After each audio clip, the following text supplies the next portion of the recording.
All right, we've got Stenography.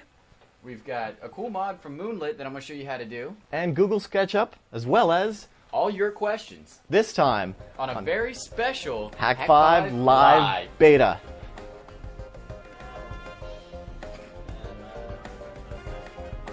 Doesn't matter. Do we have it going? There it is. I hope we're still mic'd.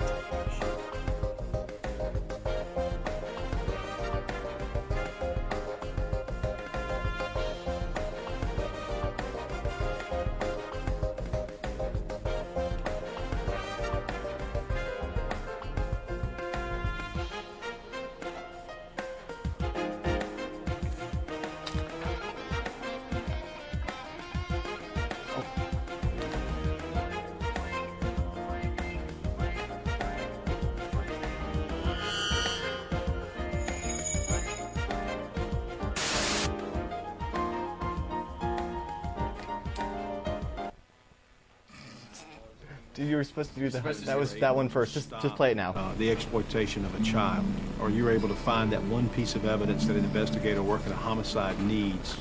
That's what motivates you. That's what keeps you coming back. All right, and now we're good. All right. Hey, welcome to Hak5, the live beta show, and I think you've already figured out that it's beta. Yeah. Yeah, like this is the epitome of beta, and hey, we're working through it, but we're glad that you joined us. We're 15 minutes behind schedule, but we are so glad that you could tune in, especially to everybody in the UK that's up way past their bedtime. Oh, what about the Aussies that are still up? They just woke up. That's right, yeah. Yeah. Like Australia's like 10 o'clock right now. Yeah. Yeah, so you wouldn't believe the crazy stuff that we had to do to get this to work out. I mean, we don't have a $1 million broadcast studio or anything like that. We really $1 million. Yeah, I mean, a lot of people say this is the show done by geeks in their basement, and it's like this close to being true. Yeah, I mean, the only thing we're about missing is the basement. Yeah, seriously, you got to see this crazy thing we got going. Paul, you want to just show this off for a second and pull up too? Oh, there we go. All right. There it is. So we're going to be taking your callers tonight. We've got a couple of segments, and we're just going to throw down for a good hour of geeking out. So tell the girlfriend you got something better to do. And unless she's watching. Which yeah, that's awesome. That's cool. And then afterwards, little micro. Yes, seriously, we will be doing the LAN party. We're going to be playing Unreal Tournament 99, the classic one. So if you don't have Unreal Tournament 2000 or not 2003, 99, go ahead and get it now, the classic version. one. Yes. It's going to be awesome. So we'll be owning that up in just about an hour. Give or take. Yes. Depends on how long we go here, but hey, whatever. All right. So, up first. So let's take our first caller of the night as soon as Paul gives us the cue. Also, I do want to mention that we do have a poll going on during the duration of this live show. You can weigh in at hak5.org/poll. And we've got a really interesting question for you guys that I think is going to be kind of fun. We'll retouch on this poll at the end of the show and see the results.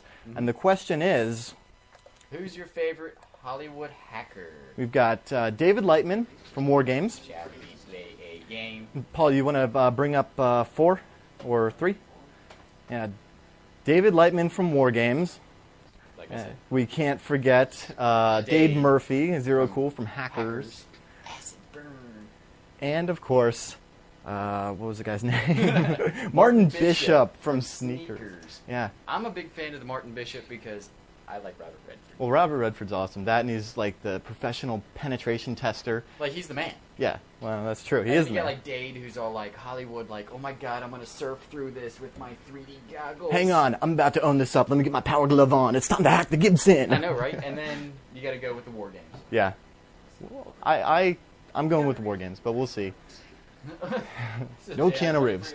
No yeah, let's get the first caller on the line. First caller is Justin from West Vancouver, Canada. Awesome. Don't hurt yourself. Hey, Justin, how are you? I'm good. How are you? Pretty good. Nice to talk to you. What's up? How's Canada? Nothing much. Canada's cold. Wet now, actually. What'd you say?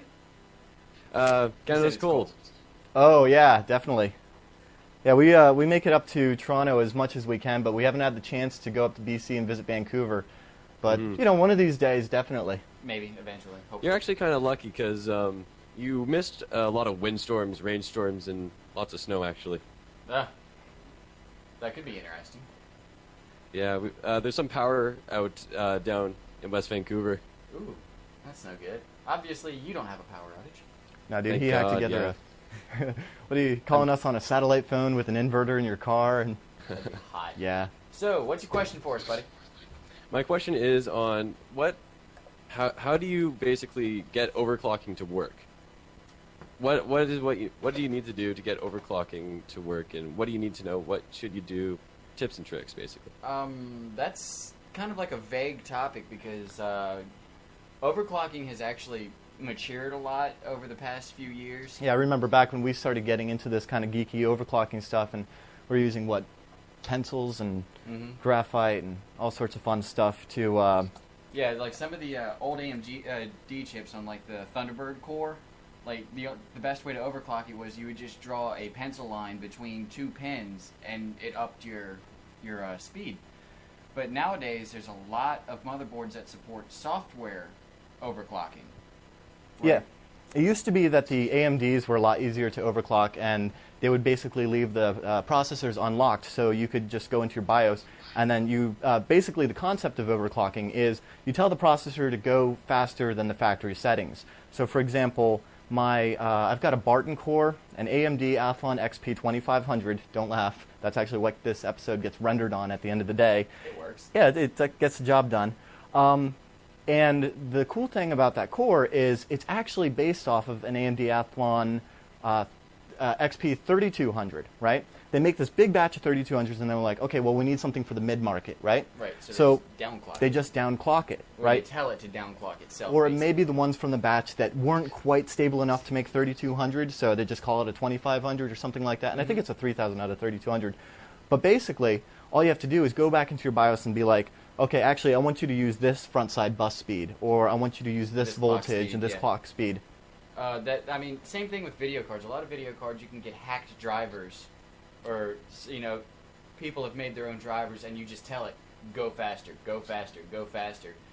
In fact, a lot of the newer drivers from NVIDIA and ATI actually have built-in overclocking in the driver. It used to be, at least with ATI. I'm still stuck in the old school. Yeah. With the Rage 3D or whatever it was. Rage 3D. Yeah, Rage3D.com has great drivers for, like, a great hacking tool for ATI cards, and that's what I used to use back in the day to overclock, like, my Radeon 7500, 9000, stuff like that. I overclocked my 7000. I clocked it up enough that I started getting artifacts on Quake 3.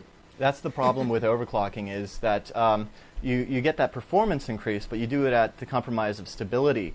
And when it comes to overclocking, especially if you can go into your BIOS and up the voltage or up the frontside bus speed, what you want to really make sure you're doing is incrementing it very slowly. So just give it a megahertz, 3 megahertz up, right? And you want to find that threshold and then back off of it just a little bit so it doesn't blow up in your face. Because with the increased power, increased bus speed, increased just general clock cycles, you're going to create more heat. And that's why you see a lot of these overclockers running water-cooled systems or Peltier coolers involved with that, like a phase change even. Like, that's what they're trying to do, is they have to get as much heat off of it to try and keep it as stable as possible.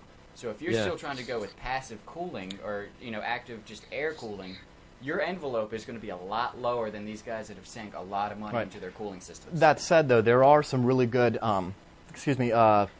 air coolers. Thermaltake makes a lot of good ones. So does Cooler Master and probably tons of other brands. I'm sure if you went to the Hak5 forum and posted what people are using to overclock air-wise, there's some really cool active heat sinks that'll do that with air. There's a lot of really high-tech ones, but they're still only going to take you but so far. Air can only move but so much heat, even if it's a pure copper heatsink. So the trick is, first, go into your BIOS and see if you have any facilities available to you, right in your BIOS to step things up.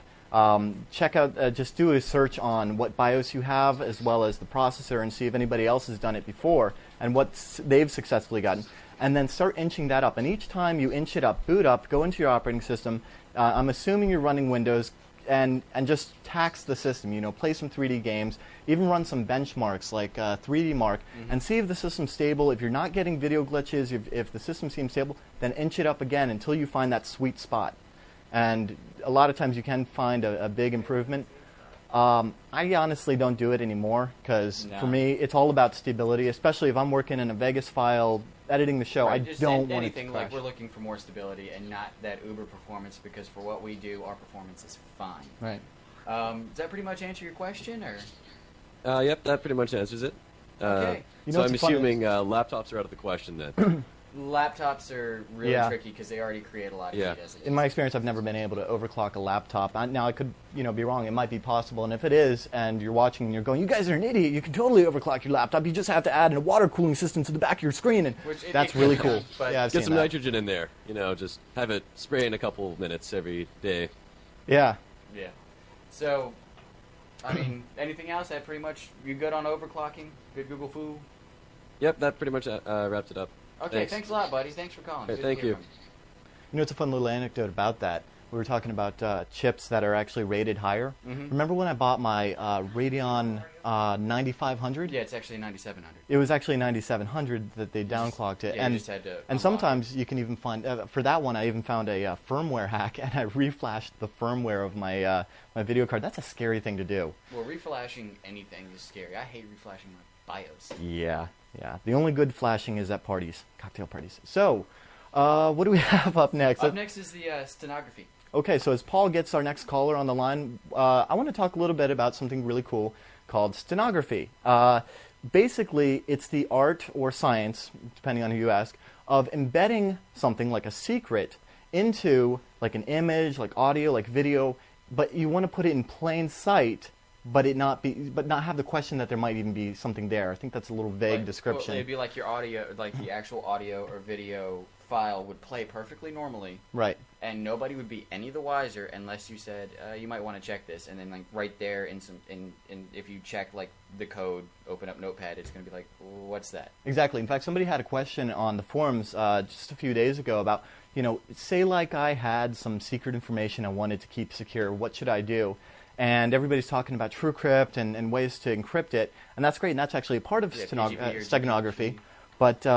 But the other thing that's really fun to do is it's kind of like the old hiding the envelope behind the picture frame, or the safe behind the picture. Some place that it's easy to get to, but You wouldn't think. nobody would ever think to look.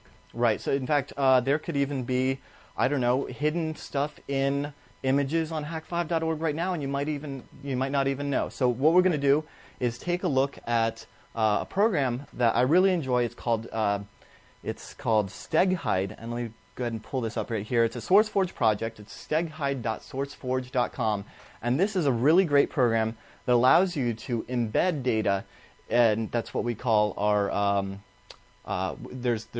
we can embed our payload into what's called a cover file, or an image, an audio file, a video It's the file. envelope. It's whatever your payload is what you're putting inside the envelope. The cover file being the envelope. What's going to Right. carry that for you? Right. So I've got a secret document right here, and it's got some information that we've obtained from Evil Server.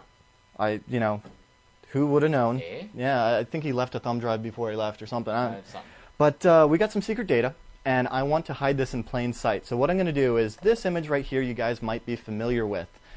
So let's go ahead and put that secret data in this file, and then I'm going to go ahead and upload it to hak5.org. So if anybody's interested in maybe pulling that secret data out of it, you can go ahead and have fun with that. So let's go ahead and fire up good old command prompt. And what I got going on here is Steghide. Steghide's a really great program, the open source program I was talking about, and it's just it's really easy to use. It's command line. All we have to do is to embed something into it. We would use Steghide, tell it to embed right here, and then the -ef is our forget exactly what that stands for. That's your payload. That's our payload. That's the file that we want to put into the cover file, and that's the -cf, so the top.jpg. So we're going to use this to add secrets.txt to top.jpg. I think EF means embedded file and CF means cover file. That's exactly what it is. So I'm going to go ahead and run that. And what it's going to do is it's going to ask for a passphrase. And this is a password protected file. Right. Now, we're not adding encryption. Steghide does have the ability to do like AES and other forms of encryption in the file, but for right now, all I want to do is put it in plain text and add a passphrase. So, for you to unlock it and do maybe a little steg analysis on that file, all you need to do to get this secrets.txt out is to know the passphrase. And I think I'm going to use a password that we may have used in examples before. And that's the only hint you're going to get. So there we go, embedded secrets.txt into top.jpg. Done. So now it's embedded, it's there. Nobody that is none the wiser knows any different. Exactly.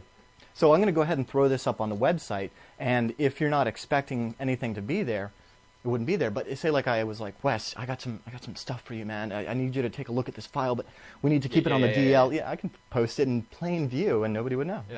Now would I need steg hide to? Yes, you would need steg hide, and what you would do is you would run steg hide. Let me bring up the more to get the options.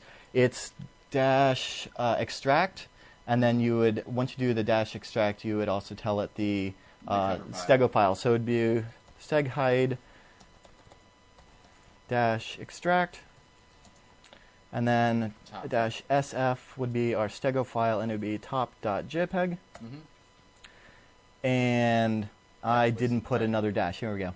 Live TV. There we go. Okay, so then all I would have to do, steg hide dash extract, give it the password that we used in maybe episode 3 of season 1 or something like that, and you'd be able to. It'll pull our secret data. Yeah. So back out, and it'll just be a plain file waiting in the same folder. Yeah. So I entered in the password, and it's like, well, the secrets file already exists. Yeah, let's go ahead and overwrite that. It's the same thing. Same thing. Yeah. No big. So that's one of the programs that I like to use. It's able to embed into image data. There's also another program that I like that will allow you to embed secret data into video files, and that's really cool, especially if you're doing Hacker IPTV, because what better fun than throwing in maybe an Easter egg video or something in a previous episode. Good stuff. We will have links for all of that in the show notes at hak5.org. So as we go to the next caller, I'm going to go ahead and upload this new embedded JPEG, and you guys can have fun hacking around with that and see if you can find the secret data. So yes, overwrite. Awesome. Have fun with that. Well, next we have on the line is Bryan from Canton, Ohio. Bryan, you there? Yeah, I'm here. Hey. All right, hey, how you doing, Bryan? Good, how are you? All right. Thank you. So, what's your question, Bryan?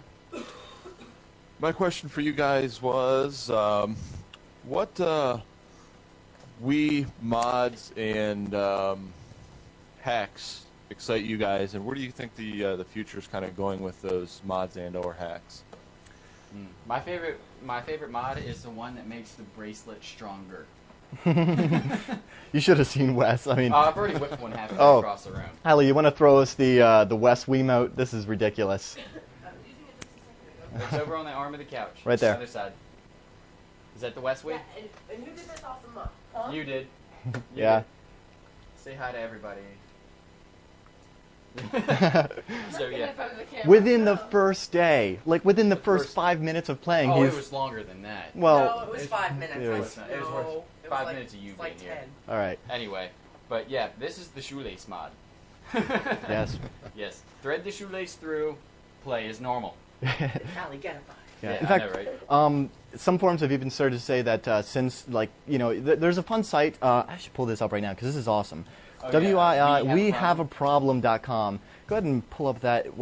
If this is in fact, this is a picture right here of the new string that that Nintendo's been putting out. I don't see a difference, but they say it's stronger. A lot thicker. What are you talking about? A lot thicker. Okay, so it's thicker, but.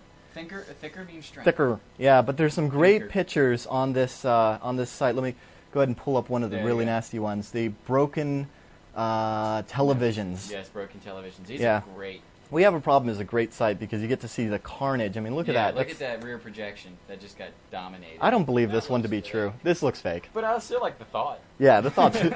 It's the thought that counts. I think that thing's freaking hysterical. Yeah. Paul and I have been playing around a lot with some of the other Wii hacks.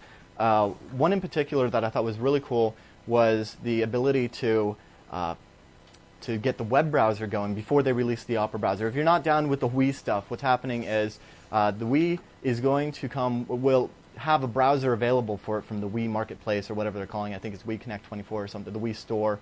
The Wii! And it's going to be the Opera browser, so you can do all your web browsing from your couch. And really, if you haven't played with the Wii, the remote browsing, it's really intuitive. So that's not going to be available until I think they said January something. Really? Yeah.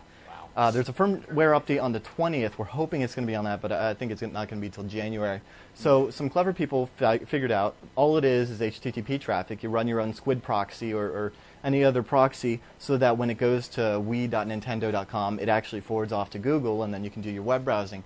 Problem is, they fixed it with a firmware update just recently. So Does the Wii update itself? the Wii does not that I know of. I know that you can do it manually. You know, it may do it automatically as well. I'm not really sure how. I really don't know. Yeah. I haven't kept up with The latest thing that I've seen that's really neat is, have you played with the Miis? Yeah. Yeah, the Miis are really cool. They're these little avatars you can build on your Wii, you know, and in Wii Sports and whatnot, you can play as your avatar, and we've got something like 50 avatars now. In fact, we should pull up this right here. Our Wii number is on the website. If you go to hak5.org, and it's the third post down, it's the sketch release and live show. This is our Wii number. It's, if you have a Wii, and you add this number to your system, the right here, the 6093 number, then you can add us to your system, and then we can start trading avatars, and hopefully down the road something even cooler. But for right now, that's what it is. Some clever people have figured out that the Wii actually has, it's a Bluetooth device, and it has some internal memory. And there's this feature in there where you can store your Mii on your Wii Remote or Wiimote or Wii Wand or whatever, and take that to your friend's house, and then, you know, so if you've got a friend with a Wii, you can put your Mii on there, and it's really confusing, your avatar on here, take it to their house, and then play with your guy. That's right? cool. Well, since it's Bluetooth, and there's already a Bluetooth library that's been built for this, you can pull the Miis off of here, and it's just like a 1K file, and people have been opening it up with hex editors and playing with it. So I think there's going to be some interesting stuff happening with the Miis initially until people really figure out how to do homebrew on the Wii. They figured out the homebrew because the Wii is backwards compatible with the GameCube. You can run GameCube homebrew, and one of the coolest ones is with an action replay, you can actually run your own emulators. So rather than going to the Wii store and paying $10 for Mario 64. We didn't pay that much for that. Yeah, we paid that much for that. We're suckers. Yeah, we did. It was $10. Was it? Yeah. I think it's $10. The NES games. Yeah, well, yeah, Allie's right over there playing it right now. She Yeah. thinks it's money well spent. It's like $5 for NES games, and then it goes up all the way, you know, to $10 for the N64 games.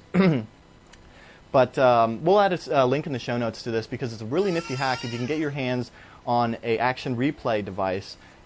Because then, you know, with an SD card, you can put on all of your ROMs and, you know, never have to pay Nintendo again. So that's fun stuff.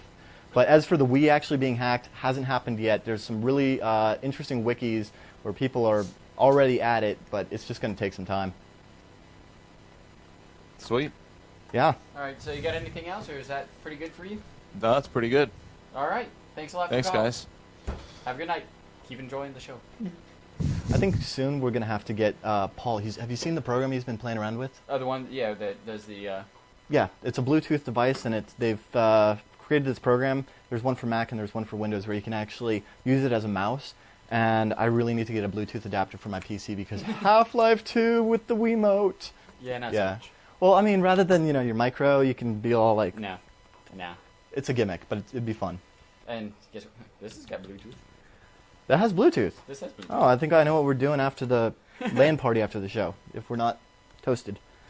So, So I think that's it for this block. We're going to take a quick break. I remind you to head over to hak5.org/polls, or I think it's just /poll, and take the poll. Let us know what you think your favorite Uber hacker is.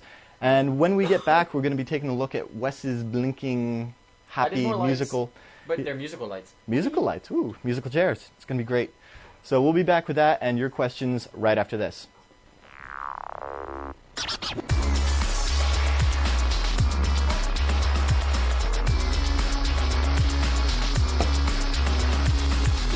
still on. When you're able to stop the exploitation of a child, or you're able to find that one piece of evidence that an investigator working a homicide needs to solve that homicide, the victims and the families that are impacted sometimes goes greatly unnoticed. But when you watch their eyes and you see the anguish that they go through in these crime scenes and things that I've seen in my years, that's what motivates you. That's what keeps you coming back. Here we go, here we go, here we go, here we go, here we go.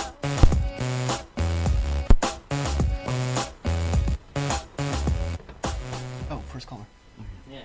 Hey, and we're back. Wow, live shows are fun. Yeah, it's like what am I doing? Oh, Yeah, good stuff. So I think y'all can probably hear me better now since my microphone is on. That's one of the fun things of live TV. Oh, I wasn't mic'd. You know, I should have been paying attention to IRC because they would have told us. I think they They did. did.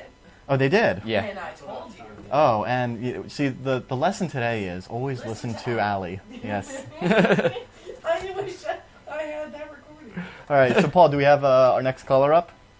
Give me a second. Sure. Yeah. I'll say it again. All right. Right. Next we have Mubix. Mubix, Hello. you there? Hello, hello. How's it going? Hey, Mubix, how are you? You got video for us, or Say again? do you have video for No, us? I don't. No no, video? I'm over in. You suck. I'm in Oregon. You're in Oregon. If you guys aren't familiar with Mubix, he's the lame guy that's providing this beautiful bandwidth for us to actually stream. Yeah, and I guess out there in Oregon they don't have broadband. Well, they do, but I don't have my webcam. Oh, You just don't have enough a big enough pipe for video too. Right. So what's up, buddy? What can we do for you? Nothing. Just give me a beer. You want a beer? Do you really want Yeah. a beer? Yeah, give me a beer. Well, you know what? There it is. You can come get it. that beer's empty. Awesome. It's You know how almost many empty. listeners or viewers we got right now? How many? I think we got 160. Woohoo! Give him a real beer. They're both real That beers. is crazy. Wow. Let's see how much bandwidth we're. So is your little server screaming like a little Little punk? fish? Yeah, pretty much. You are kicking it as much as it can. Of course they do. Prison fish do. Hey, you know what?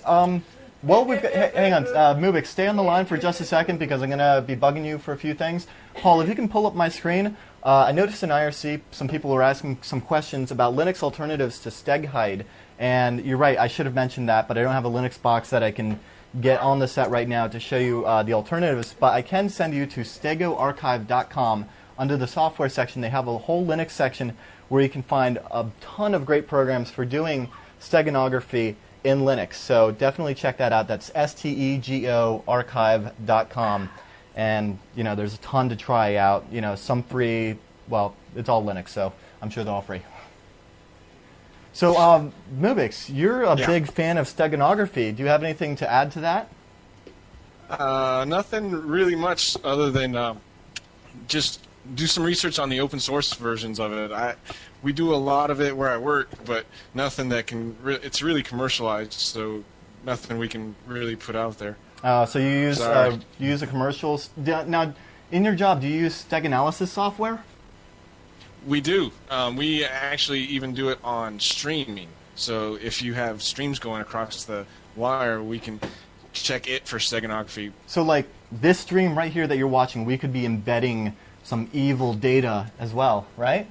Yeah, you could be embedding evil data with possibly a trivia question or something like that. We're not. No one would know. But that would be really cool. We should think about getting into that. That'd be Is interesting. that difficult? No, I'm not. I'm going to be very vague, okay, Mubix?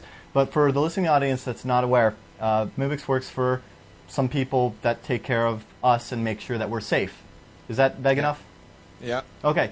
And as part of his job of keeping us safe, he's now to look for embedded stuff in streams. Is that more difficult than if you have the file? I mean, obviously you have to be recording it when it goes live, but is it more difficult to actually find the payload? Not really. You just look for variations in the data, just like you do for normal steganography. And if you know a specific codec well enough, you can get down and dirty with it and know the standards of how it goes across and pick out what's not right. Yeah, speaking of dirty codecs. Dirty codecs. Yeah, sorry to everybody. VP3 sucks. Have you seen the latest version of VLC is really messing this stream up. If you use a previous version, it looks great, but for some reason, with the VP3 codec that we're using for this stream on Shoutcast or Icecast, it's got some blocks. So if you're getting little blocks everywhere, I'm sorry about that. We tried the VP6 codec right before the show and didn't work, but hey, that's beta for you. We'll work on it. Yeah, but for all the listeners, viewers are going right now, if you open it up in Winamp, it's beautiful. Really? Winamp looks good? Yeah. Oh, yeah. I was a fan of Winamp back in the days of 2.8, but I haven't really gotten into it since 3, because that was like the point at which I gave up on them. And then 5 is, I guess, a little bit better, but whatever, to each his own. So, Mubix, thanks for calling, man. We have a beer here for you. It's a premium Yingling traditional lager. Well, this one was for you. Okay. We've got more in the fridge. You just got to come down to Virginia. Oh, you know what? Yes, we are in Virginia. No big secret anymore. Well, seriously, how many emails do we get? Hey, guys, I love your Canadian show. Yeah. Not anything against Canadians. We're not from Canada, though. We're in the U.S. Yeah. We're in Virginia, in Williamsburg. Okay, so, Paul, what are you trying to tell me, man? I'll talk to you. All right. Let's see you. Later, Mubix. Well, you want to get into this? Yeah, I can get into that. Put IRC away, man. I like my IRC. IRC is my friend. Yeah, dude, there's a ton of fun people in IRC. 207 people in IRC. I think that's a new record. Yeah. All right, so I'm going to go ahead and get out of my way for a second. Grab this and just... Oh, I'll just do it this way. All right. Like this. You see, normally when we shoot in pieces, so we can redo sets and fun stuff like that. Move things around, but you know what? Not so much this time. We're going to try to figure some way out to do this live. Right. But for right now, tonight, it's just geeking out with the hardcore 1 cam, 2 cam, 2 video, whatever. And you guys still love us. Yes, I hope. I hope. IRC is everyone's friend. I hope. I hope. So what do you have here? This is a crazy monster project. It's really not monster at all. It's a lot uglier than what you might think. Mm-hmm. But what's going on here is it's something that Moonlit had come up with. Thank you. Moonlit being an awesome... Moonlit being... member of our forums. The owner on the forums. He's a good guy. He's part of the Thunder Kitten Assault Force. That he is, so don't screw with Moonlit. But anyway, people were talking about making some sound responsive lights. Mm-hmm. And this is the really quick and easy Moonlit way of doing it, and it works. Mostly. The biggest drawback to this one is the fact that you need to have some horsepower coming out of your audio to really get these lights to light up. Right. Now, right now, I'm just using a externally powered PC speaker. And you can see all the funness back here. Oh, there we go. Yeah, he's going to switch that over in just a second. Okay. But no, we're using a, like I said, externally powered PC speaker. Let me pull the external power up right here. Yeah, that looks good. Yeah, looks fine. Let me go ahead and plug this in. And what I've done is disconnected the speaker itself right here. Well, right there it is. Okay. Aha. You need it to be higher? Yeah, a little bit, please. There you go. All right. Okay. What I've done here, like I said, is disconnected the actual speaker itself and ran connections over here to this little terminal block. That's what these two, the red and black, are, a terminal block. And I've bridged it over here and just kind of, I had to hack that so I could actually have both the lights and the speaker going at the same time if I so desired. Because I want to prove to you that there is sound coming out of this.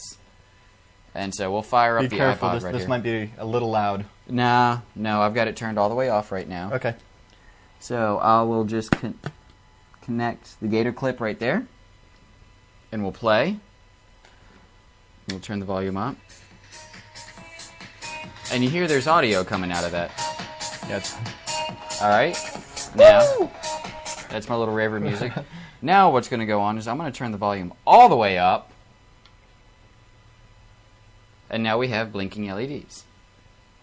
And those are blinking to the music. They are blinking to the music. If I connected this right now, you would see every time that there's a bright flash, that's a bass hit. That's really cool. So what's the technology behind this? How is this working? It's really simple. It's working on standard audio theory, electrical theory. Sound is transmitted on a DC current. Okay. It goes from point A through the speaker and back to point B. And what it's doing is that there's electricity running through the wire. When it gets to the speaker, it makes the magnet polarize in one direction or the other.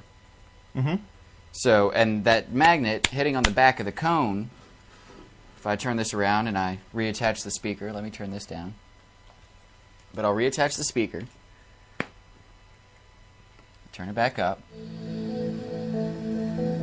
Sound is all a mechanical wave. Right. So what it's doing is air gets compressed and then lets go. And that's what our eardrums hear. And that's how we can rock out to ATB. Exactly. I like this track. This is good. It's not so bassy. So what's going on here is as the electricity is hitting the magnet, it's doing like this. It's polarizing and depolarizing so that it's just like the jumping laser back and audio forth. transmitter you were talking about in season 1, where it's waves. So the pulses in the laser can be picked up by a what was the diode? It was a photocell. Photocell, right? So the same thing, except instead of using a laser, we're connecting it to these LEDs here. Yeah, and you can actually use flashlight bulbs too. I've actually got one chilling right over there. If you can grab that real quick and prove that it's not just an LED thing. It's any kind of light bulb that will take a DC current. Mm-hmm. That's why a flashlight light bulb will work, because it works on the same principle. It's just DC current, which is the requirement, if you will. So let me disconnect. Oh, that's the wrong one. Where's that one going? Beautiful. Hey, you know what? Go ahead and, Paul, if you can pull up my screen. This is where the original inspiration came from. Moonlit's post on the forums. This is the Hak5 forums. Under Hacks Mod and Coding, you'll see a, we should really sticky this. It's a thread called mod do-it-yourself disco/club lighting. And Moonlit does a great job of explaining what he's doing here, and we've just basically re-illustrated this on the show. He's got a video, I think he's hooked it up to Christmas tree lights, and I think this is Wes's work in progress right now. And right, this is nothing more than a proof of concept. Paul, if you want to take that, yeah, you got it. Good man. You can see that this is a flashlight bulb. It's not an LED. And I'm thinking this is definitely something that we should expand on, maybe in a real segment on like a pre-recorded show. Yeah. Maybe some, like, will Christmas light the house? Well, and then... the thing is, I was actually thinking about making, like, cheap DJ lights. Oh. That's cool. Now, you see, Moonlit has, with this approach right here, it's the really, like, uber cheap, uber generic, like, uber easy geek. way to, well, it's uber geek, too. But actually, there's a more geek way of doing it that is also posted on that same thread. Really? You can get Really? geekier? Oh, is this the one with the 110 Yeah, volt that you actually kill plug yourself? into... Well, you won't kill yourself. It's only 110. It'll just tickle. All right. But... But no, you use 110 volts and a rectifier bridge, which turns AC into DC. Sure. And then what's called a solid-state relay. Okay. And that's the one that works really, really good with Christmas lights. If you actually... There's a link to a video. Okay, yeah, sure. I'll pull that up. Yeah, pull that up for me. And is this the the schematic? Yeah, that's the general schematic. And you have an audio amplifier, which can be the exact same thing as the PC speaker that I have here. Mm-hmm. It goes to the rectifier bridge, which, like I said, that turns AC to DC, or it will just go DC to DC as well. It doesn't matter. And then you've got the solid-state relay that's got 4 poles on it, and it's got a DC and an AC side. Okay. Now you've got 110 volts down here. All right. That plugs into the wall. And these go to your lights? And these go to your lights. And what the fellow that made this did is if you scroll down here,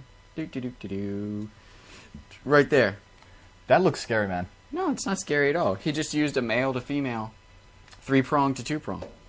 Yeah, see, I'm down with soldering a 6.5536 megahertz crystal to a tone dialer, but when it comes to 110 AC? 110 AC, no, I stay away from that, man. But then again, you're the guy that used to do electric work. So Well, I've done all sorts of contracting work before, so I'm You'll really fix not. your house. Hmm? You'll fix your house, and I'll geekify it. That's right. Well, I can do that too. That's true. But no, this is really cool. And if you come all the way down here to the bottom, you'll see. Oops, damn it. Right here. There's his plug. Nope, keep going. There's a video at the end, and we'll play that real quick. Right Oh, here. sure. Yeah, right on the YouTube. Yeah. YouTube. On the YouTube.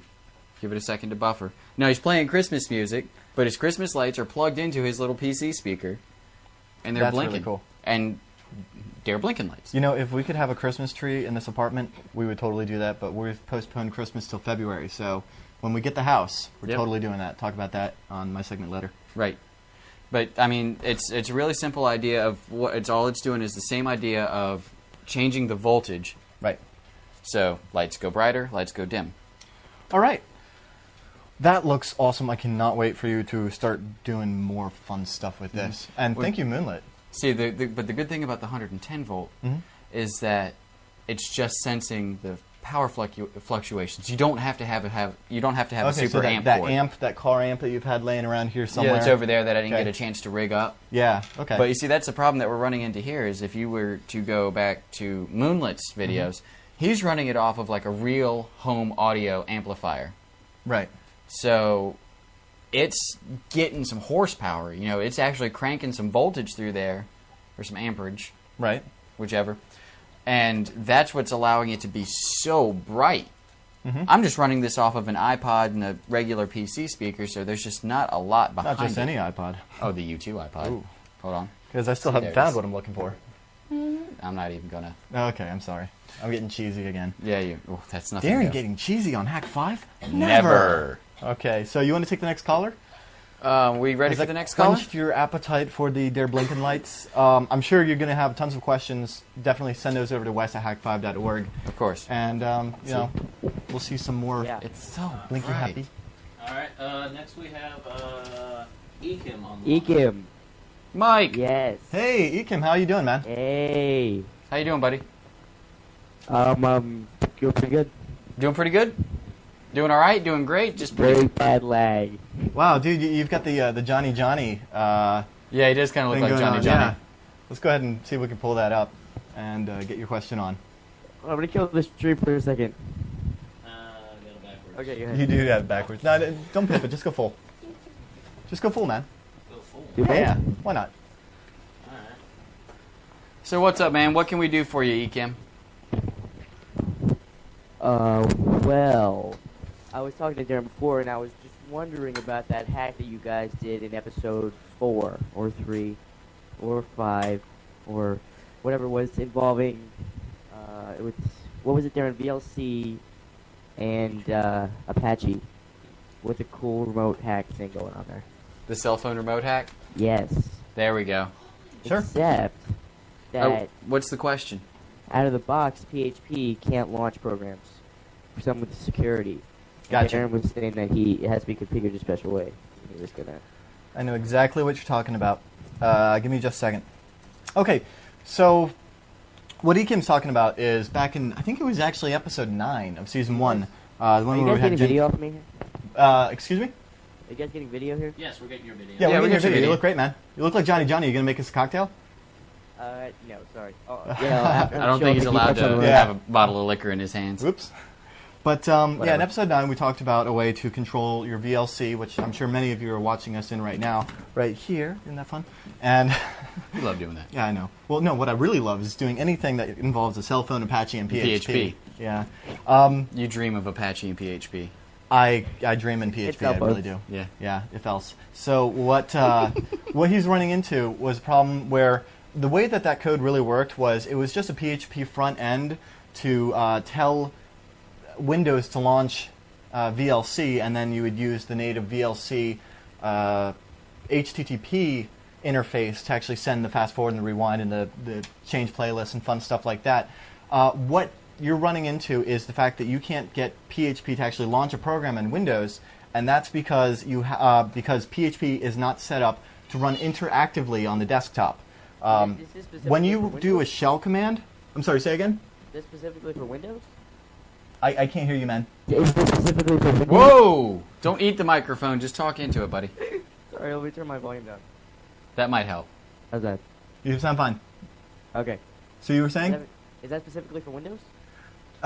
So far, I only know how to do it in Windows. I haven't Always done it in Windows. Linux. Why is it always Windows? Why do I always do Windows? No, I said, why is it always a problem with Windows? I can't hear. Why is I there can't always hear- a problem with Windows? Oh, why is there always a problem with Windows? Because it's made by Microsoft. That's what they actually Joe. built it that way, so there would be problems, and then So you'd always we come could back. be employed. Yeah, Thanks really. nice. for ruining your joke. Okay, but if you head over to my video right now, you can actually see what I've pulled up is services.msc, and I don't have the. I think it's it's either Apache or PHP. I believe I have it in the show notes. Basically, what you need to do is allow either Apache or PHP. Forget which one at the top of my head, but you need to give it interactive desktop permissions so that over on the logon tab here, you'll see logon a system account. You need to check this box that says allow service to interact with desktop. If you don't do this, what will happen is when you go to run VLC, it'll run VLC, but it's happening like in the background. You can't actually see it happening. When you check this box, and I'm pretty sure it's on Apache now, not on PHP, because I don't think I have PHP in here as a service. But what will happen is it'll actually launch the VLC window, and with the -F option for full screen, everything should work then. So go ahead and give it local allow services to interact with desktop, and that should fix your problem. And I have another question. Okay, sure. What's your question? I just come in possession of this wonderful laptop here. With, of course, I was just messing with some of the. I'm sorry. You got to talk louder. Dude, you gotta talk. You gotta talk into your microphone without eating Sorry. it. I just came in possession of this laptop with this wonderful springy keyboard like you guys like so much, and it's not so springy. The OS is. Let me just give you an example. It came with a Windows ME key. You got Windows ME on there? Well, No, that's I part got of your problem. Yeah, that's the biggest problem you got right now. No, I'm running XP, but it runs like bad. So I'm just wondering, what if I put Linux on here, would that run decently? Like with GNOME and everything like that? What's the specs? What kind of laptop is it? And make sure you're speaking into your Dell. microphone. We cannot hear you. Sorry about that. It's an Inspiron. Let's see what I get. A wonderful 128 megabytes of RAM Okay. and a 701 megahertz processor. That sounds like a great machine for Ubuntu or any other Linux distro. Yeah, any I kind mean, of Linux Yeah. BSD might work fairly well on there. I think you're hitting the minimum processor. Actually, I think the minimum processor requirements, if I remember correctly, for XP is actually like 400 megahertz with like 64 or something crazy. But that's not true. I mean, No, you you can't need- run XP reasonably without 512. Right. That's why that laptop is actually a very prime candidate for Linux, especially Ubuntu or any of the user-friendly ones. Yeah. Have it at it. If it's It'll your run first like time- a champ.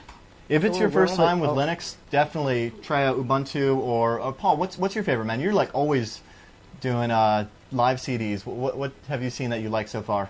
I was pretty sure I wanted to do Ubuntu, but I wasn't sure if it would run all the GUI stuff. pretty Yeah. good. Oh yeah, Even it should with run the GUI 128. stuff fine. GNOME or 128 should be KDE. okay. GNOME or KDE should run perfectly fine on there. I mean, if you can, I'd really try to boost it up to 256. Laptop RAM. Yeah, DSL. Yeah, damn small Linux is really good. Yes. I've Um, used both of them. But if you can get the RAM up on that machine, I think you'd have a decent box. I wouldn't say for gaming or not photoshopping, gimping, but it would run all the other stuff you need. But See if I can mean, get to the RAM. if he wanted to be really cool, he could go strictly command line with like Slackware. Or go BSD. That's what the IRC said, dude. Yeah, A lot of BSD. people in the IRC are big fans of BSD as well as Fedora Core 6, BSD. Ubuntu, Fedora. Like you just go into Hak5 and say what Linux distro should I try, and you'll get more answers than you need to. What are we seeing right here? What is this? What the hell is Let's this? full screen this. What are you showing? Hak5 owns. Somebody's got way too much stuff in their head. Nice, thank That's you. awesome. Ekim. Thank you. I'm sorry, it's not in the Hak5 font. That's All right. fine. At time. But does that answer your question? Is that good for you, buddy? Yeah, I was just wondering if it would run. And one more question for Darren. Oh, hang on, real quick. This was a suggestion from Kenny in the IRC. He suggests that you go to linuxonlaptops.com. I haven't been there. I don't know if it's goatsy, but just from the just from the URL, it sounds like it's probably a good place to find out what Linux is going to run good on your laptop. And thank you, what did I say, Kenny, for helping being me so out quick there. on that yes. They killed Kenny. Oh my God, you bastards! So you said you had one more question, or is that good? that's good. Okay. It's gone? Okay. Now, we're coming up on our next break. When we get back, more of your questions, as well as I will be taking a look at a nifty program called SketchUp. We'll be right back. I don't have anything. Start it from the beginning. Pause. Go back. Rewind. Make it work. I don't know. Live TV is fun. I need more people. Ready? Ready? We'll be back right now. Okay.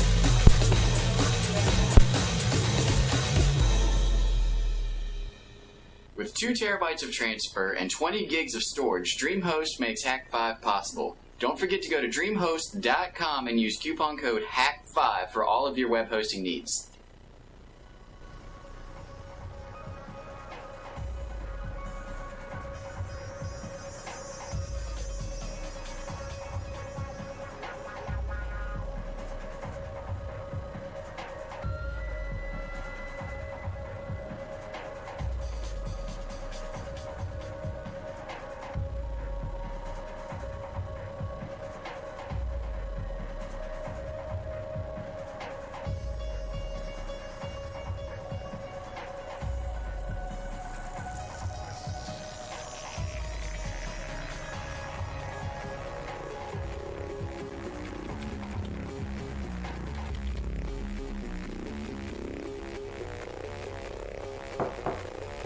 Who's that?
How do you know that name? I know a lot about you. Who are you? You can call me Mr. Hunt. The Mr. Hunt? The one whose computer virus crashed 1,507 computer systems? Caused a 7-point drop in the New York Stock Exchange. How do I know I can trust you? Because the truth is really out there.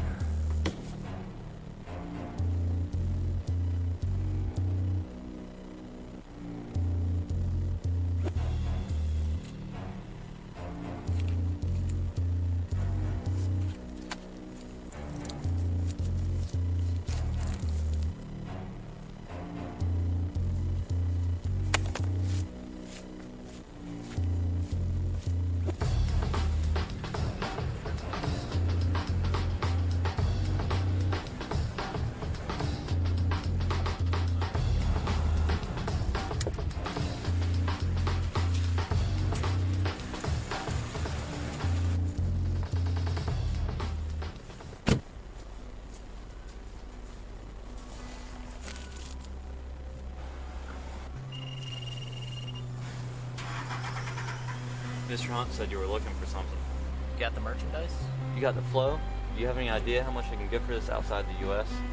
I heard the UK was screwed till next year. I had to stab a punk to get this. Consider this a favor.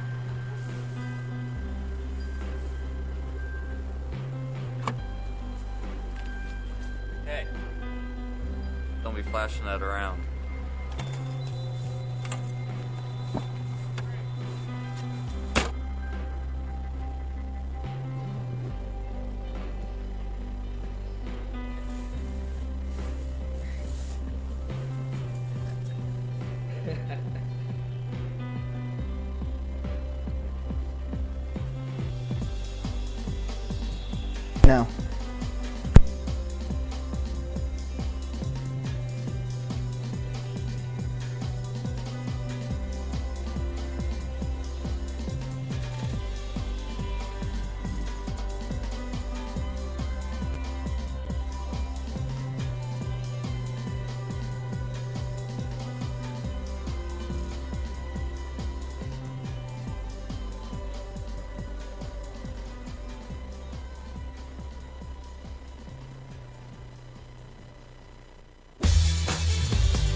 It's on? Oh, shit. And we're back. Welcome back to Hak5 Live. Thank you so much for tuning in. We greatly appreciate it. Big shout out to everybody in IRC. Way to go, guys. You guys freaking rock. We love you. You are the hardcore of the hardcore. Thank you. Thank you so much for tuning in. Yes, this is the live beta, and we really stress that beta because we are just now figuring out how to do live while you watch. So what a blast. Listen, a few minutes ago I mentioned Linux on laptops. That site's not actually the one. Kenny over in IRC actually corrected me. It's linux-laptops.org. I got to pull it up right here. Linux with laptops, notebooks, PDAs, and mobile cell phones. This is the place to go to find out if what Linux is going to run on your laptop. So looks like a cool site. I haven't had a chance to peruse it quite yet, but already there's tons of linkage, and I would definitely suggest if you're looking to put Linux on a slower laptop, maybe to turn it into a file server. A file server, a web server. Linux will do just about anything Windows would do, if not more. Proxy servers. Proxy servers are always really good. Certain games will run on a Linux Yeah, server. Paul even got Unreal Tournament 99 running on his Linux laptop, and that's what we will be playing as soon as this show is over. We're hopping on the desktops, and we're going to own some noobs in UT99 on game.hak5.org. No, on noob.hak5.org. We'll give you all the details at the end of the show. Don't flood in there quite yet. We'll probably be rebooting the server right before we go live. To make sure it's good. Okay. Good to go. Good to go. Now, I believe we have our next caller on the line. No? Okay, so we don't. But that gives us a perfect opportunity to go over and check out the poll. We asked you at the beginning of the show who your favorite Hollywood hacker is, and our choices were Dave Murphy, of course, from Hackers. We had, was it Bishop? Martin Bishop? No, it was... Martin Bishop from Sneakers, or David Lightman from War Games, and already Dave with a Murphy. 61% lead, Dave Murphy is earning it up. 13 and 5 and 5. That's very... Look at that. Yeah. I can't... You know what? I can almost believe that, but I'm still... I can't leave Robert Redford. He's such a cool guy. Well, he's now... David Lightman's got that second place, 23%, but I think already we can see that the landslide voting is showing that David Murphy from Hackers is your number one Hollywood hacker. I think that's just because it's the number one Hollywood hacker movie. It's the number one Hollywood hacker comedy. Well, you know what I mean. Yeah, I know what you mean. Because, I mean, seriously, like... Zero Cool, Acid Burn. Oh, yeah. Dude, I really wish... 65 million psychedelic colors, man. I really wish you could, like Hollywood shows hacking is such a glorified thing. Like, you read code as it's, like, flying by so fast, and it's always, like, green on black, no line breaks, no tabs, nothing. No, and, and it always makes as it goes by. Either that, or like in Hackers, when they're, like, flying three-dimensionally through the Gibson. Dude, I didn't know if you knew this, but hacking is actually done. Number one hacker tool. People think that you need, like, Canonable or Nmap or packet sniffers or other fun stuff like that. No. You need AutoCAD if you really want to get some real hacking. But trust me, or 3D for a Studio. tridecahedron-headed worm snake that's going to take money from every bank in the world. Yeah. How many times have we seen the same plot in hacker movies? It's always like, we're going to take round down the penny, and then we're going to take that and put it into the scout, and after a million years, it's going to enter.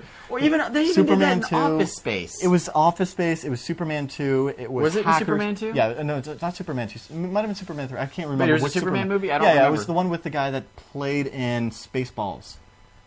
Yeah, or Police Academy. Police Academy. The guy that does the voices. Oh. Yeah. The radar. The bleeps, the creeps, and the sweeps. The what? The what? The what? And the what? Yeah. Yeah, that guy's awesome. The bleeps. The bleeps.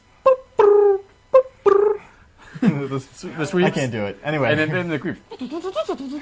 Yeah, but that's always been, and in fact, that's called salami slicing, if you were ever wondering. I forget what the name of the book that I read that in.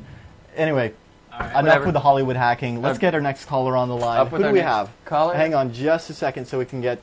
widescreen. No, dude, get in. We have, to pull it up, man. It's fun. Pull it up, fun. Paul. Yeah, you gotta see it. Come on. I'm smooth like that. Yeah. You want to see that? Yeah, we want to see that. We want to see your beautiful face. Right, well, now we have Ismo on the line with a question about keyboard hacking. Keyboard hacking? Ooh. Yeah. Ismo, welcome to the show. Nice to talk to you. How you doing, buddy? I finally got you streaming on my computer. The first half of the show I never saw because I don't know what's working, but with a lot of difficulty I got MPlayer to work, and I finally see you. What was that last little part? I'm sorry? I finally get to see you. The first half hour of the show didn't work. I had to install MPlayer. MPlayer isn't working for me. Have you tried VLC maybe? Or using Winamp? Apparently it looks great in Winamp, so says Mubix. Now that's the problem. It didn't run in Winamp, and it didn't run in VLC player. I'm now more or less trying MPlayer. Okay, well, hang on for just a second. This is the point at which I need to beg the audience. If you guys know of a good CDN, a content delivery network, a live streaming, I've taken a look at a couple of different commercial offerings where we put up our stream and then they rebroadcast it.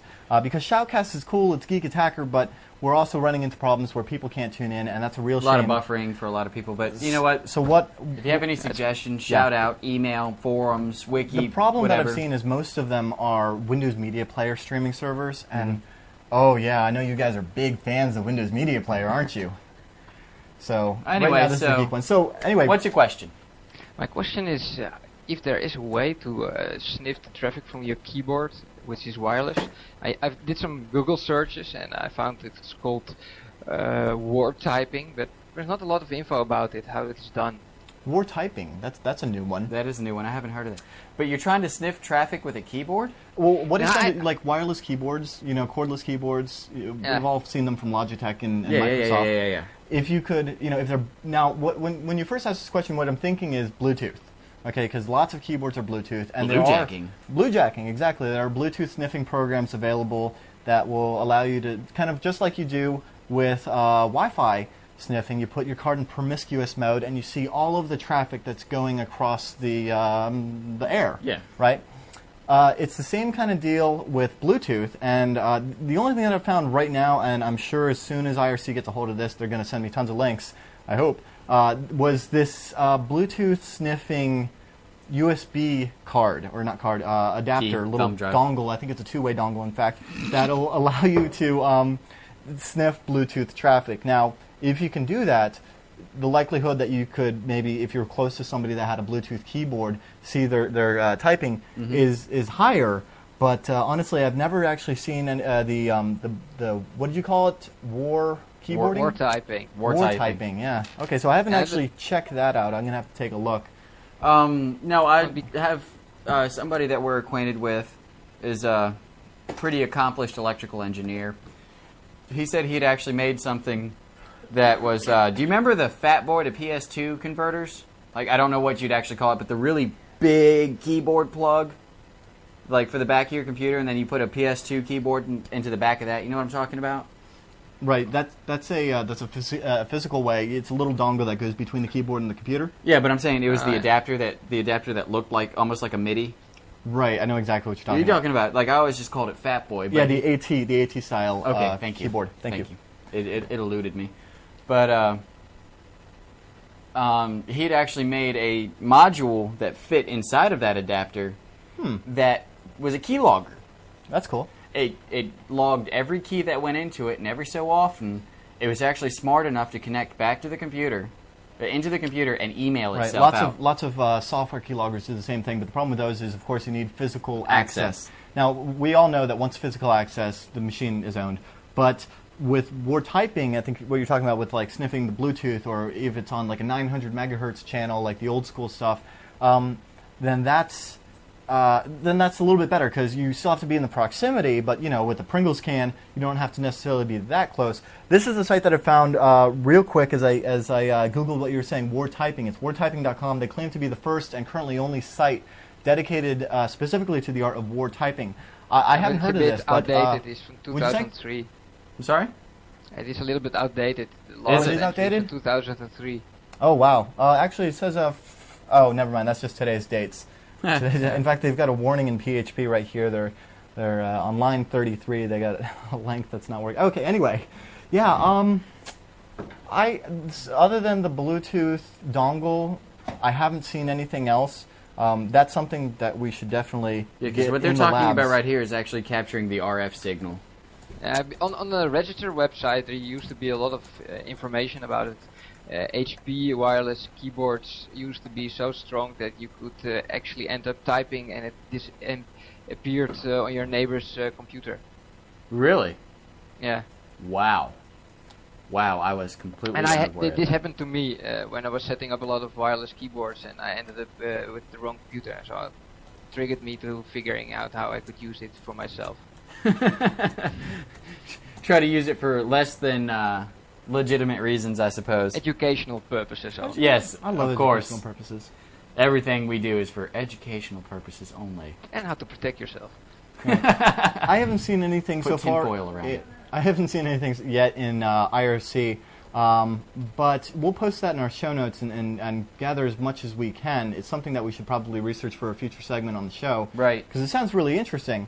Yeah. And it might be a good idea to post that in the Hak5 forums as well, because there's a lot of bright people that do a lot of fun stuff like that. Right. Metatron. Exactly, And but the I haven't had a keyboard chance yet. security is really low. It pairs very quickly without any special codes. What was that? The pairing with your wireless keyboard and mouse to your wireless receiver is done without actually entering any special security codes, so it's It's quite just easy to intercept it. Oh, I'm sure it's in plain text. I'm sure it's right in the clear. I don't think anybody's going to invest in encrypting between, RF between a keyboard and a receiver because who they would don't have think thought about that somebody would sniff your keyboard traffic? But yeah, that's a great idea, especially for getting stuff that you really shouldn't be seeing, and we're all fans of that. So like usernames and passwords. This is always fun.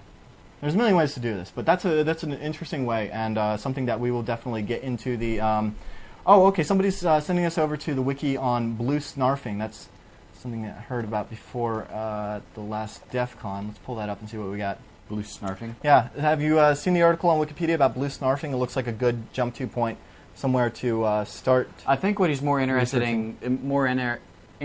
in is picking up the RF type keyboards. Here we go. Blue Snarf. Blue snarfing tool for Linux. Oh, sorry. I most missed of that. the keyboards you get. No, he's not talking about Bluetooth. He's talking about picking up. Yeah, you're on this Bluetooth trip. No, he's talking about picking up the RF. Oh, like the 900 megahertz, like the old school wireless keyboards, right? Yeah, that's what still most of them are working on. Like Yeah, only the that's true. high-tech ones are running off of Bluetooth We now. have that old Logitech one. That's all. Yeah. I guess any sort of RF scanner that you could tune to the right frequency would work. That, or if you had if you could target your person and had an identical receiver and somehow get like your receiver on their frequency as opposed to having their keyboard connect to you. Yeah. Or put it in promiscuous mode. If it is Yeah, there possible. needs to be some kind of like promiscuous mode for the receiver. Beyond that, like I don't know. I honestly don't know because I know those receivers hold like 4 or 5 different channels in them, if not more. Yeah. Like multiple channels are in those receivers, and that's why you have to connect the keyboard to the. Yeah, and you're always pressing the connect button on the keyboard, and at the same time as the connect button on the. Well, the new ones now module. scan. Yeah. Okay. So they look for a connection. Well, that I really don't know. Like I can't help you much on that one. I'm really sorry. Because that's something that would take like throw that in the community. What's that? It is fun to throw this in the community. Yeah, definitely. Like to get the community out there thinking about it and working on it. Yeah, if you're viewing and you've got interested in the same thing, or maybe even have a lead, I'd definitely get on the forums and start chatting, and we'll look at what's out there and see if we can come up with something. Definitely, yeah. So sorry we couldn't give you a good answer, but we greatly appreciate you calling in. It is fun to be with a beta. It's always fun to be a beta yeah, tester. this is definitely beta. Thank you, everybody, for Thanks beta a lot. testing. Okay. Enjoy the rest of the show. I will. All right, so I've got our top.jpg up there, so I'm sure people are having fun with the Steganography tools there. But this is a good opportunity, while Paul queues up the next caller, to talk about an application that's been available in beta for free from Google for a while, but honestly I haven't had a chance to check it out until now, and I just recently did. I've got to say it's amazing. It's called Google Sketchup, and it's a CAD-type program for quickly prototyping things, and I think the SketchUp part is what's being emphasized here. So what I'm going to pull up is a little 3D rendering I did in probably, I've already got it up, in probably about 5-10 minutes of our new house. That's right, we're going to be moving here in the next month, and it's very exciting for us because Actually, a month exactly. A month exactly from today's Today. 15th. Yeah, so we're closing in a month. That's going to be really exciting. That's going to give us the opportunity to get a much bigger set and all sorts of fun stuff you guys will see in But you guys are upcoming just going to have episodes. to bear with us while we're in that whole transition period. Right. But this is what I did, a quick little SketchUp of our new house, and this is in Google SketchUp. It's really, really, really easy to use. I mean, if you've ever used a 3D modeling program, then you'd be probably familiar with the 4-pane view and whatnot. This is a lot different because you are in one pane, and all of the stuff is really easy to do. Like, let me show you an example, because I did this house really quickly. And the tutorial, I seriously just took the tutorial that's available when you download it, and that got me started pretty quickly. So I'm just going to go ahead and make a quick little object here and draw a rectangle. Or not. Or not. I love Live. Live is great. I'm going to create a new file. Okay, come on. And that's Google Beta for you. Okay, well, I'm going to restart the program. Nice. Yeah, thank you. Here we go. All right. So I'm going to create a rectangle. And then I'm going to... This is basically... This tool up here... Is the Extrude tool from 3D Studio. Yeah, they call it the push tool. It's basically Extrude. We can take that, and it's really cool the way that they do this because you just get a different view on it, and you just grab a line, and everything snaps. Here's the snap to the midpoint. Nice. I make a line here. I grab the move tool, and I move it up. You know, that's all there is to it. Now you've got your 2 gable ends and a standard pitch roof.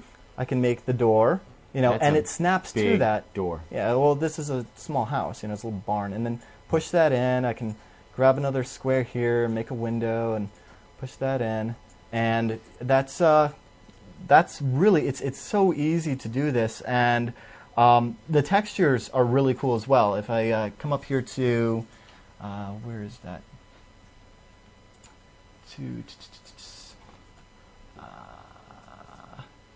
Now I'm completely lost. Give me just a second. Oh, the paint bucket, duh. Yeah. So you pull up the paint bucket, and they've got all these built-in textures already. Of course, that's not going to look quite right. That's sidewalk papers. Sidewalk and stuff. But you can grab your colors. In our case, our house. And basically, what you're saying right now is that it's really good for giving you a quick SketchUp of a 3D model that you might want to do. It comes preloaded with a lot of cool stuff. Right. Yeah, exactly. It's if you've never done any 3D modeling before, I definitely recommend you check out this program if you think you're interested in it, because this will give you a taste of what 3D modeling is all about. Mm-hmm. And give this a nice little roof. But yeah, this gives you a really watered down, a good initial experience of 3D modeling. Everything's pretty straightforward, fairly intuitive. You grab, pull, remove this, add that. Not a problem. Exactly. I mean, it's just as easy as dragging shapes and pulling them out, and now all of a sudden we have a shed. Right. And with another line, I can just boom, give that a line, pull this up, and in minutes I've got a little house with a shed. There's prefabbed objects in there, so you can, like I did with the new house file right here. I added a whole little neighborhood, and I got my car and all the other houses and stuff. Very trees. Cool. Definitely worth checking out. You can even export it to Google Earth, so lots of fun to be had there. I mean, it's just hours of geek fun. Right. So, Paul, do you have our next caller? What's up next? Up next we have Atari, who has some questions. Thanks, man. That was the script. Atari, you on the line? Hey. There you are. How are you? This is awesome, by the way. Well, we're glad to have you on. How you doing tonight, buddy? I am doing good. Just wanted to plug the one of the things I want to do, plug the Hak5 Folding at Home group. We at the FAHwiki.net. You can check it out.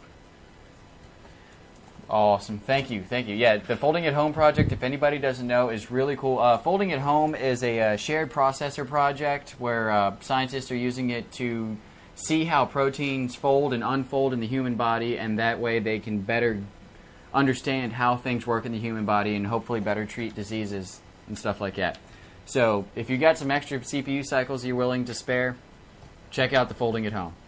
And are no actually, bridges. they've done some new technology stuff where they're actually starting to use the graphics processor. That's right, I did hear about that. To include like a bunch of extra cycles that, because it's such a specialized piece of hardware, it tends to do that kind of work more faster.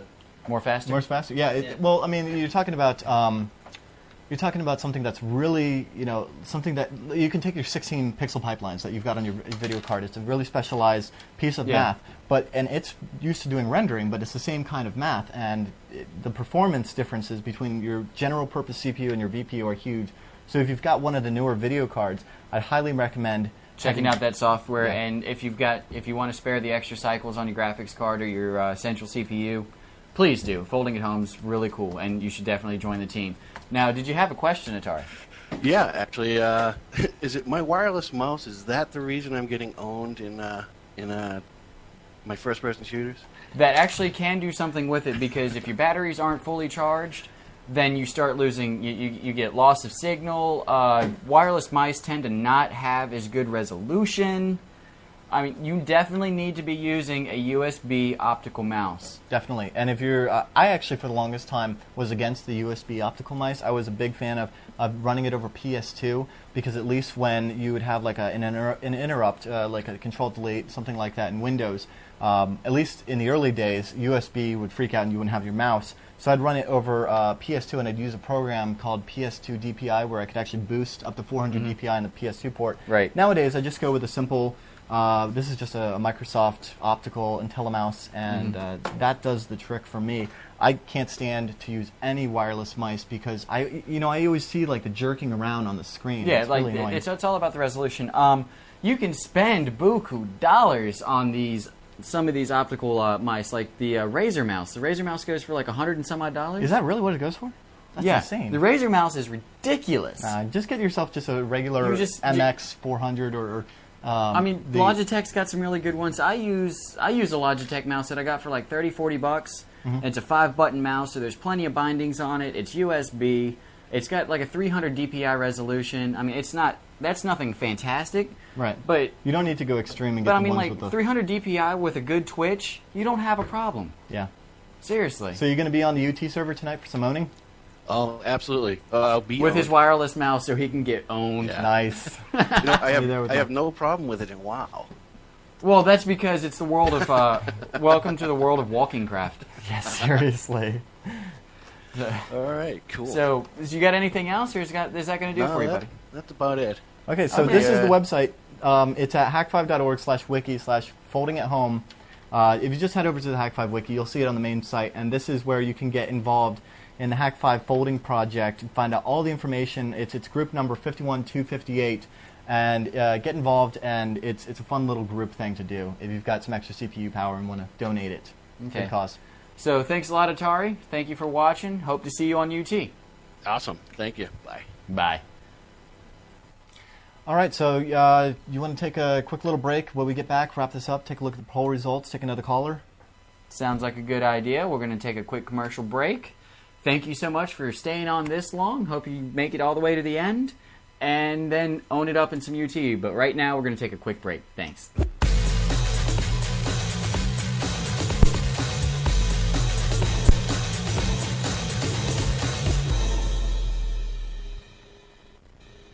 Do you want to keep your personal information private, away from spammers, hackers, and crazy ex-boyfriends? Private domain registration from GoDaddy.com protects your privacy by keeping your address, phone number, and more out of the public database.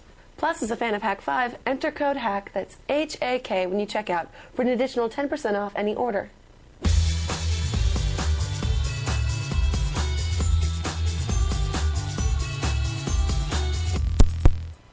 All right, so welcome back. Thanks for joining us here on the Hak5 Live Beta. This has definitely been a fun beta experience. Lots of people in IRC, lots of people on stream, having a good time. Hope to see you guys in Unreal Tournament. That address being noob, noob.hak5.org. Right after this show, we're going to reboot the server. So, if you're on it right now, you're going to see it go down and just get right back on. And we'll probably own up some original deathmatch. Yep, that's just so we can get on and own you all. Definitely. Okay, so I think we're going to go ahead and take one more caller. One more caller sounds good. And then wrap this bad boy up. Paul, do we have that queued up? All right. Next on the line should be Djoek. Duke. All right. Joe. Oh boy. Oh, good guys. It has been horrible. It's been horrible. Yeah. What's so It's, horrible? Oh fuck, man! It's 4 o'clock here. I had a work week. Obviously, I woke up. Barely hear you, Duke. All I heard was that it's 4 a.m. and it's been a rough day.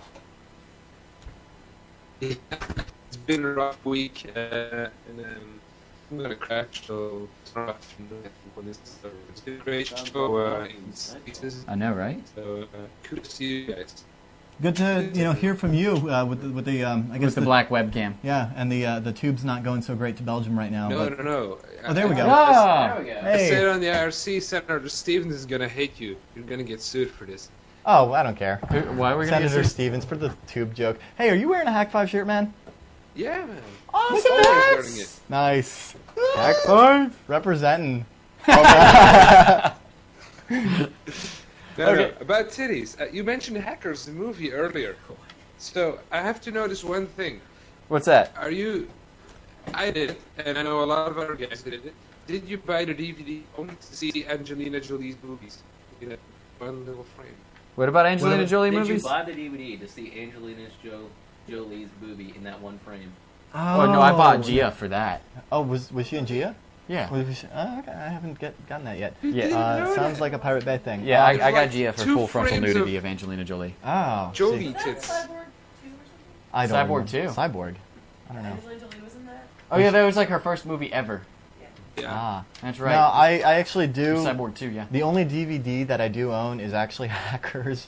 It's kind of sad. You got some other movie that somebody gave you. Oh, it's somebody gave me, but Garden State. But the only movie that I actually own is Hackers, and I only bought it because I have I got a DVD-ROM, and I wanted to make sure it even worked. So I was like, I'll actually get a legitimate We know Hackers movie. is your favorite movie. It's my I'm favorite slowly hacker building comedy. a collection of obscure hacker movies on DVD, but some aren't even out yet. So I got like Sneakers on DVD and Lawnmower Man. Do you know what? Is that even a hacker movie? I wouldn't call it. It was like a technology movie, but I don't know if I'd call it a hacker movie. The guy plugged himself into a big machine and he got all That's like smart and life stuff. hacking.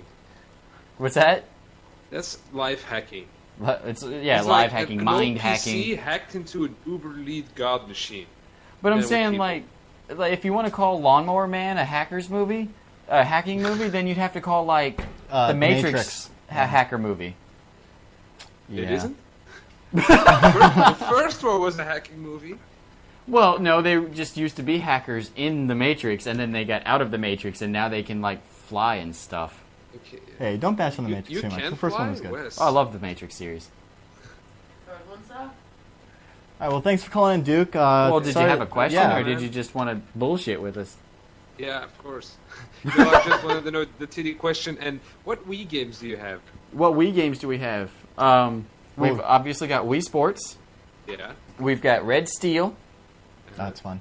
That one's a lot of fun. The story sucks. Call of Duty 3. That one's hard to control. Yeah, that one takes some used to. And the new Tony Hawk. I'm going to go buy the new Zelda, I think, this weekend. Oh, and we've got... I got the Zelda. Uh-huh. One of the reasons I didn't get a lot of sleep this week. But it's 'Cause you've been playing Zelda? And, yeah, it looks awesome. Pretty for a Nintendo game. Nice. And tip to anybody out there with a Wii, don't get Rayman Raving Rabbits. We just beat it last night, and I think the game's broken. I mean, I don't know if it's just our copy, but all the bonus stuff, you can't really unlock it. Like, it glitches out. So we were just saying, we beat it last night. It was so anticlimactic. Well, you beat it last night. I had no intentions I of know, playing yeah. that game. You should get Wii Play. It comes with a free remote. Should do what? Wii Play. Don't you have it? It comes with a free remote and you get Duck Hunt with it. It's awesome. And laser hockey. Maybe in Belgium. I haven't seen that. Yeah, I haven't seen that over here stateside. Dude, I want to play Duck Hunt on I'll the dig up a Wii. URL for you. I'll post it in the IRC channel. Yeah, definitely post that in the IRC channel. I'll pick that up. Also, speaking of the IRC channel, real quick, right as we wrap this up, I got to thank Duelist for mentioning. I know that he was talking about a 24 megahertz, not Bluetooth, but for anybody interested in Bluetooth sniffing, our friend over at IronGeek.com has a cool tutorial on blue snarfing. So head over to IronGeek.com. You'll find it there. It's a flash tutorial on how to get your Bluetooth snarfing on with Auditor. So looks good. You might want to check that out. Sweet. Duke, did you have anything else, buddy? Nope, I'm all done. I just want to say hi. Great show. You should do this every month. Charge people for the live version and No. then release the No, We're not charging anything. we're not charging anybody for anything. No. Okay. We're already corporate horn enough with all the commercials. I know, right? So Like it's been a football pleasure. Games. What's It's all up? expensive places. It's like the front side seats to the game are much more expensive, so Yeah. get 2 lines, 2 separate internets. Make Senator Stevens happy again. Crap, I'm bullshitting. I'm so tired, man. You sound Just like you're wrap really it out up, of it, man. Kick me out. All right. Dude, Well, go hey, get some sleep, buddy. It's been thanks good for talking calling to in, you, man. Thanks for calling in. Okay, so that's pretty much it, is it not? Yeah, I think that pretty much wraps it up for this beta experiment. We went a lot over what I expected us to do. Thank you so much for staying with us for the hour and a half. Really appreciate it. We're going to check the polls one last time. Yes, so I'll go ahead to see how much Dade is in the lead. So I'm refreshing that right now. Dominating. Whoa. And he went down a point. He's now at 60%. He's at 60% with 14 votes.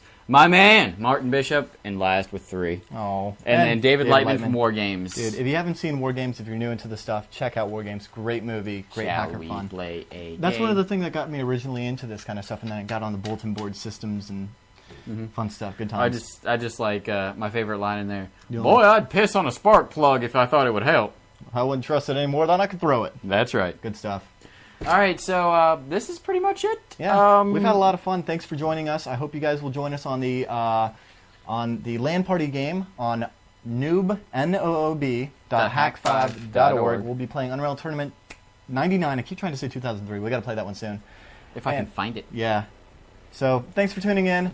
We will see you guys next time. We'll definitely have to do this again. So until next time. I'm Wes. I'm Darren. Trust your technolust. You suck. Key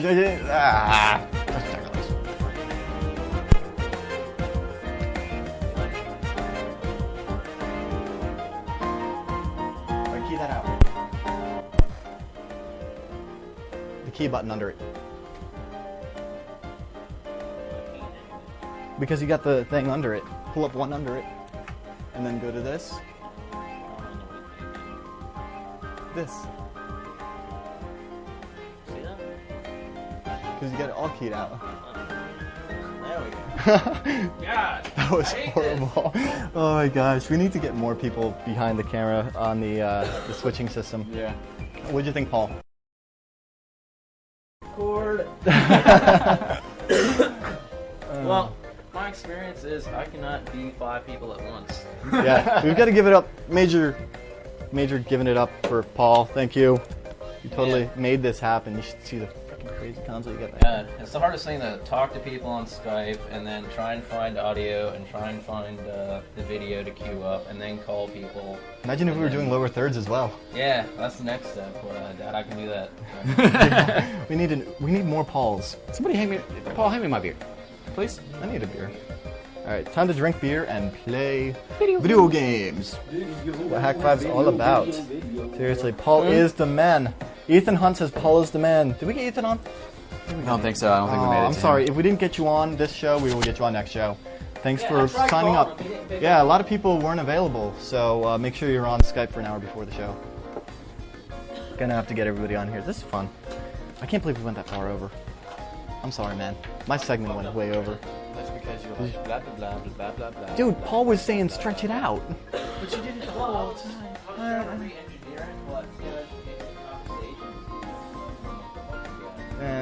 That's live for you. I mean, and then you rushed me through my shit. I did not rush you. Like, if you look minute per minute, I bet you both our segments are the same. All right. One last time. Get it right this time. I'm Darren. I'm Wes. Trust your technolust. You were so early.